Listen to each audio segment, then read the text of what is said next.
This is a bit of a spicy one. I really want to get your take on this. There's a new study that says feeling lovesick is a real thing, but only for women, apparently. I don't know, guys have been lovesick, no? According to American researchers, falling in love with someone causes genetic changes in women's bodies. The researchers took blood samples from 47 young women as they began new relationships over the course of 2 years. They found that falling in love for women specifically had psychological and physical impacts, including an increase of the proton interferon. No idea what that is. It's a protein. Protein. It's not a proton. That's from Star Trek. Proton. Engage number one. I was so focused on saying interferon right, I messed up protein. Anyways, protein, which is usually deployed to fight viruses. Scientists suggest the protein increase could be preparing women's bodies for getting pregnant. What say you? Okay, ladies? well, let me Yes? just clarify. This is a study that was done on women. They still have yet to test men. So it's not that they're saying it only happens to women. They're saying we haven't tested the men yet. Fellas, have we all been lovesick? Yeah. You know what that's about? I kind of love this. When it's scientifically fascinating.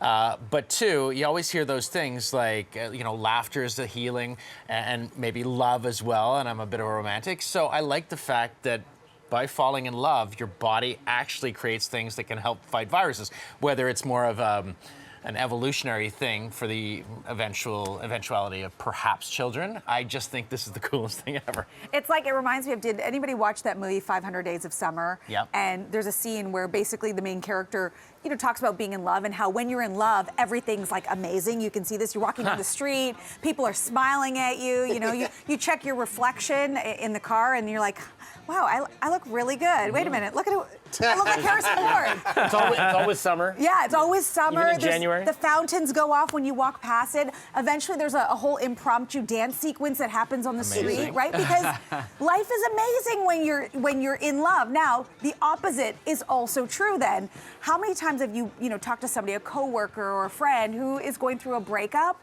And wow, like it's equally damaging, right? It is. True. Yeah, you can't turn on the radio or you can't listen to it because every song's a heartbreaker. Yeah. Everyone, just for me.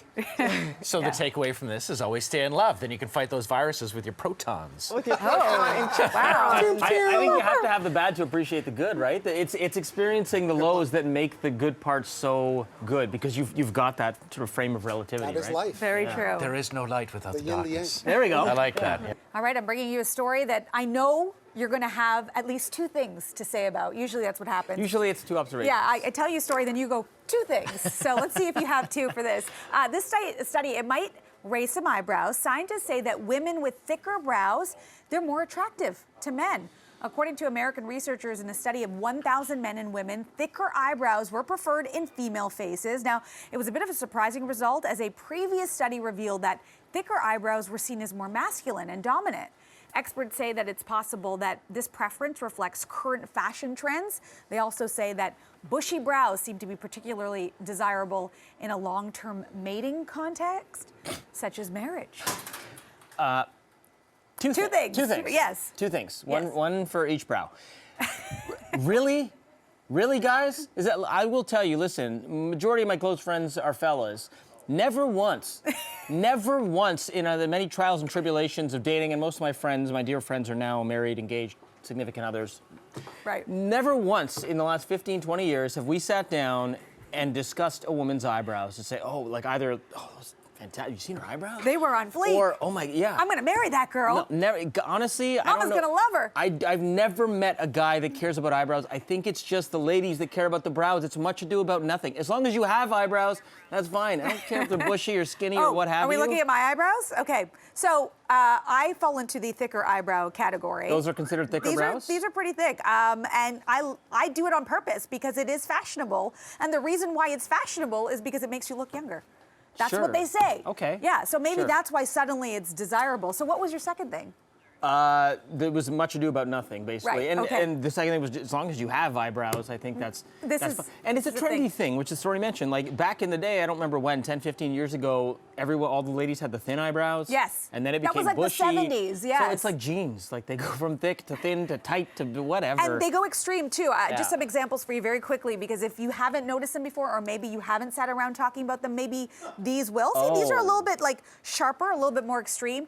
This next woman, she actually tattooed Get a her paper eyebrows on. Oh, Right? no. See, no, that's not a good. No? Okay, You don't like here's that? 3 things. The third thing is, gosh. just the last thing is, here's the thing. You do not want to notice someone's eyebrow. When you look at someone, if the first thing you're noticing is the eyebrows, that is not good. From across the room, you Yeah, don't want to be if- like, whoa, eyebrows. If I may give advice to ladies who are fiddling with their eyebrows, if they're doing it to try and attract a man, guys do not want to notice. Like when I look at you, Pooch, I don't just see I don't eyebrows. notice your eyebrows. I You see a really big brain. I see in a big brain and Yeah. an attractive face. Yeah. I don't see eyebrows, and that is a good thing. Okay. All right. Well, now we know. Do you get what I'm saying? I get what you're saying. I think that this last picture, I'll leave you with this. This is probably your worst nightmare right here. Yeah. Right, well, that's obviously like duct tape or electrical tape, right? Now that's a real person walking around with those eyebrows. But those aren't real eyebrows. No, they're No, painted it's on. like duct tape or whatever. No, it's just eyeliner. But anyway, oh, look at yours. Yeah, why didn't we talk about men and their eyebrows? I've never right? touched my eyebrows. Nowadays, men do groom their I know. eyebrows. Yeah. It's a slippery slope. I wouldn't want to do it because I feel like then you'd be locked into it. Well, now you're going to be known as that anger. If anyone's just turning in right now, they're like, what the heck is wrong with this? Just really extreme close-ups of our faces. You got to take a look at this next story. So one man, he took to Twitter about a disappointing sandwich that he received while on a flight. Take a look. Here's a look at the deli sandwich that he ordered while on a Jetstar Airways flight. Oh, what is that? The man ordered 2 sandwiches, and he paid just over $8 each for one, okay? So you're spending $8 on each sandwich. He says one was soggy and contained some margarine and a single lettuce leaf, while the other had a little bit of egg in it as well. The airline responded to his tweet saying they apologized for the unusual lack of filling in the sandwich, and they offered a full refund. Well, I would hope so. How about a bread sandwich for you? Yeah, I know. This actually reminds me because, you know, a lot of people nowadays with dietary restrictions, you know, you'll ask for a vegan option, let's say. And Right. some restaurants still don't have them or they claim to have them. And then they like show up with something like this. So take a look.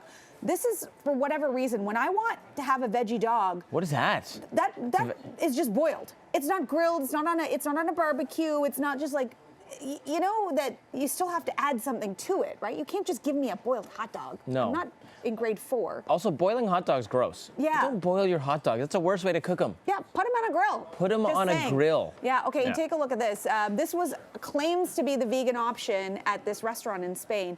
It's a bunch of tomatoes. And With some some onions. onions. And the tomatoes aren't even sliced particularly small. Like, are those 1 bite? Are they 2 bites? How are you supposed? I'm so full, I ate a bowl of tomatoes. It's like when you order, SNL did a funny skit on this, when you order a salad from a pizza place, it's always the worst. It's like a bunch of like massive tomatoes and some lettuce, like all the dressing on one side and like giant pieces of onion. It's like pizza places don't know how to do salad. No, they don't. They're probably just putting the toppings Yeah. on top, right? And finally, I don't even know what this is. This was in a German restaurant. Somebody posted it. Oh, This okay. showed up. I think there's some green beans and a baby carrot.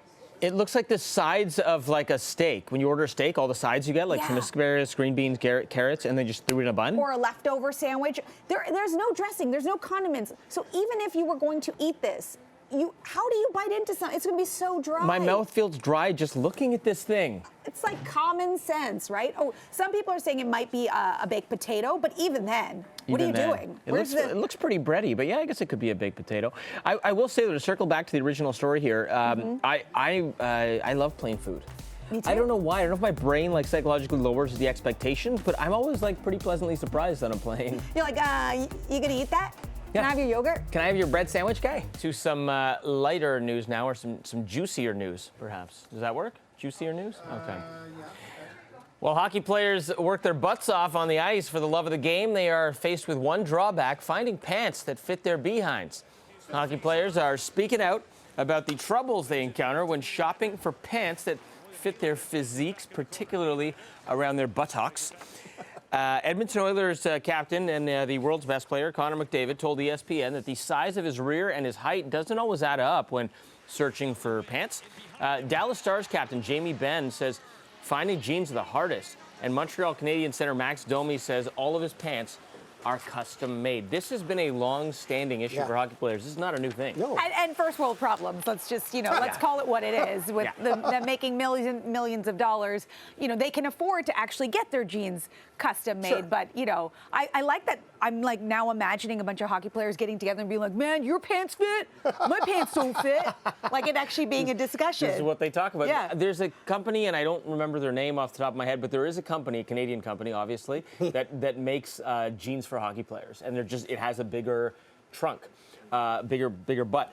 I used to work in sports, and I remember hearing a story one time from an ex-player who worked there, and he told me, he said the hardest players, this guy used to be a defenseman, he said the hardest player ever to defend was Jaromir Jagr, because he goes, Jaromir Jagr had the biggest butt in the NHL, and anytime you try to defend him, the reason why he was the hardest guy to knock off the puck is he'd swivel his hips this way, and you couldn't reach around and get the puck. Swivel his hips that way, and his butt would just get in the way, and he'd use that to his advantage. He would shield the puck. And the guy never hit the ice. He was never off his feet. Yeah. Great balance, and you're right, he did have that gigantic. Sorry for shaking my butt. Hey. No, it's okay. Baby got back. It's different once you hit a certain vintage like me, because I used to have a kind of a butt, but it all migrates here. So now it's a whole different dynamic. And my wife tells me all the time now, I mean, we've been together 10 years, married 10 years together.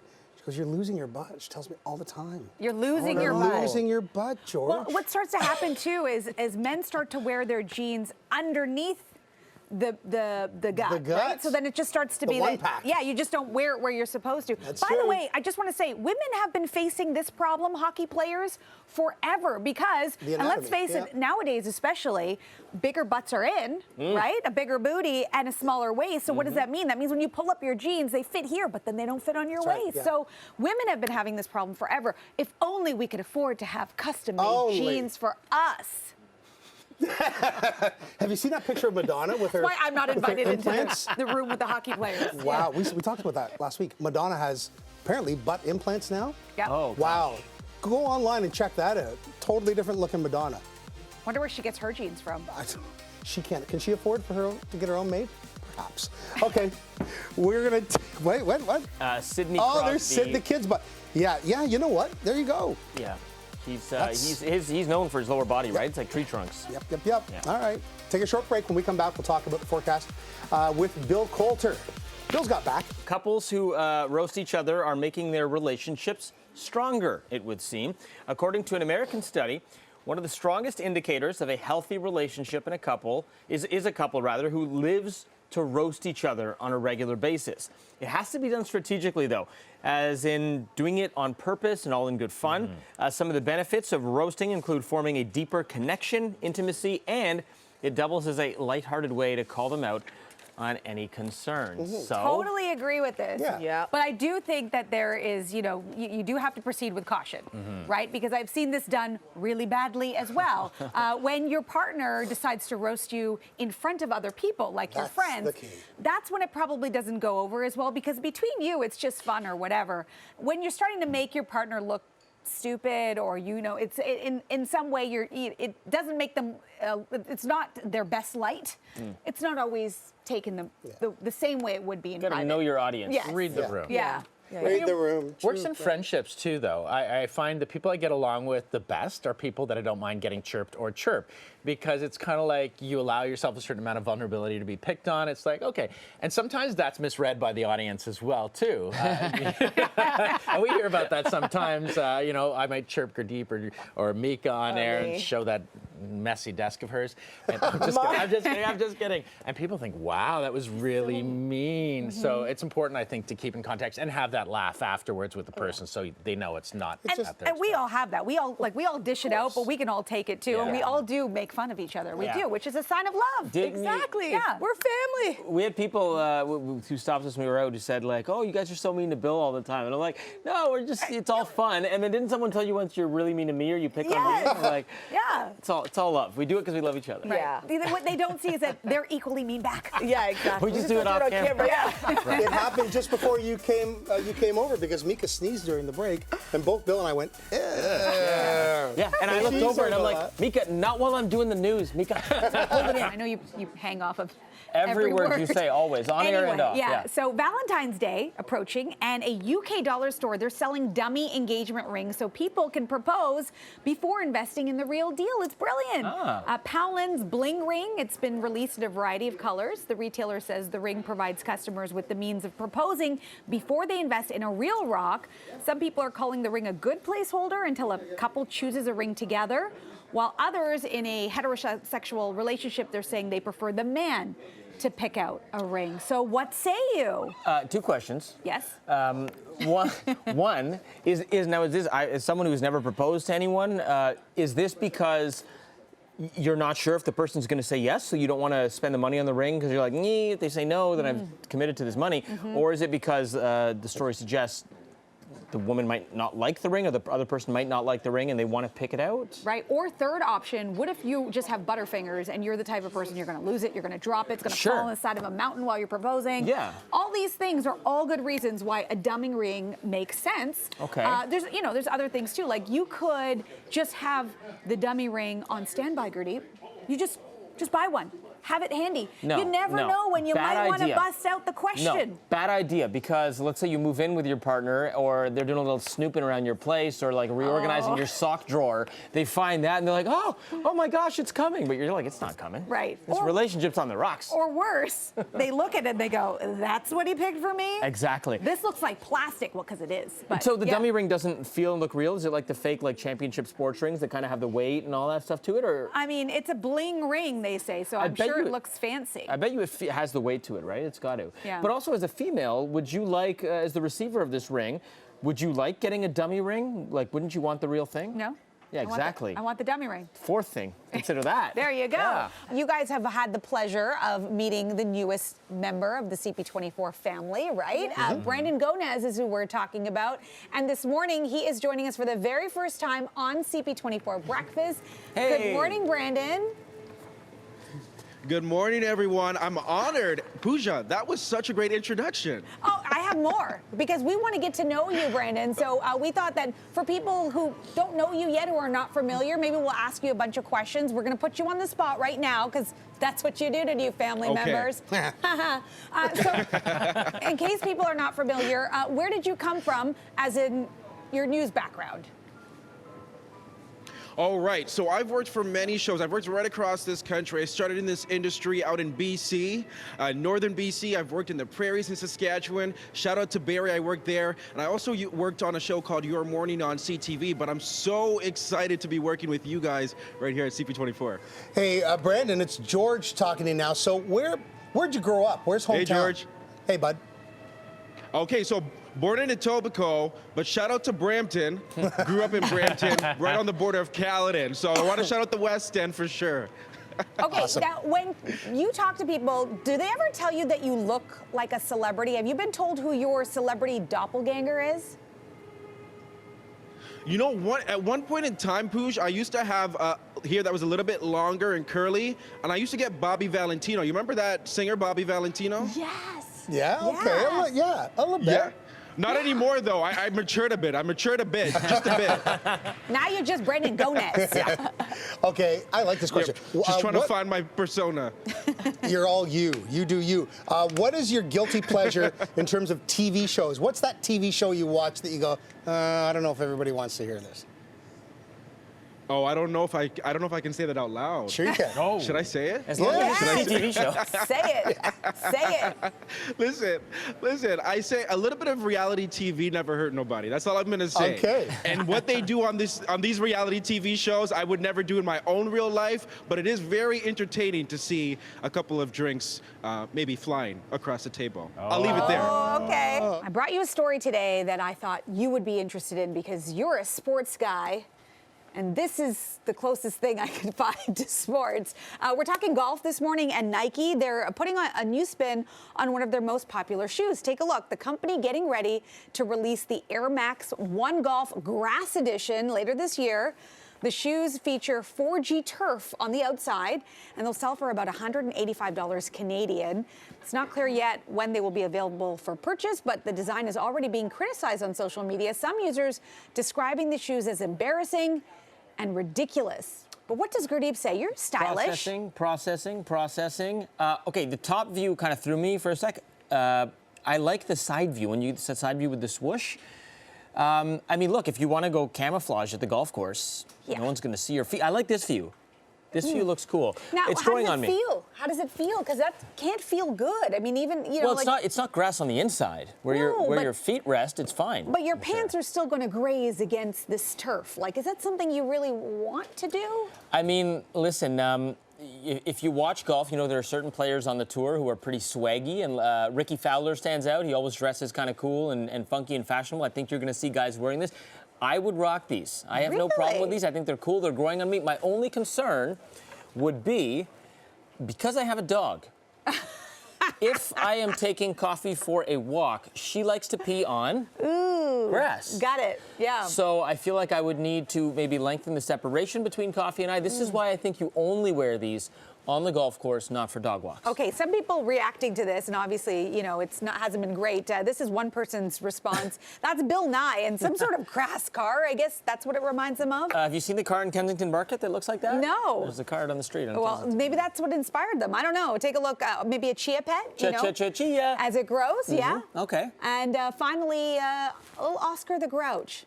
That's what it reminds people of. Okay, that last one feels like a bit of a stretch. I was with you on the first two. Am I weird for liking it? I think you might be in the minority. I like them. I will leave it with this. One person said that whoever designed this was probably smoking what's on the sneakers. Smoking grass. You know, if you ever get a mosquito bite on your back of your calf, though, those shoes would be good to just like scratch the back of your calf. That's what you think of? Well, you get a little friction on there. Wow. No, I'm just saying I'm trying to provide you some fringe benefits of these Air Max One Golf Grass edition. Okay, well, maybe we'll buy you some.